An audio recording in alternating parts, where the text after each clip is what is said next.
అధ్యాత్మజ్ఞాన నిత్యత్వం తత్వజ్ఞానార్థదర్శనం ఏతజ్ఞానమితి ప్రోక్తం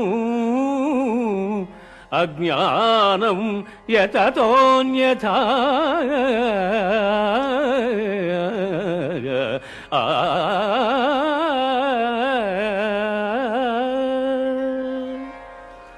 ఆత్మజ్ఞానమునందు మనస్సు లగ్నము చేయుట, మోక్షప్రాప్తి యందు దృష్టి కలిగియుండుట జ్ఞాన మార్గములనియు వానికి ఇతరములైనవి అజ్ఞానములనియు చెప్పబడును.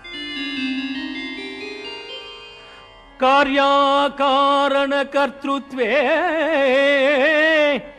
హేతు ప్రకృతిరుచ్యతే పురుష సుఖ దుఃఖానాం భోక్తృత్వే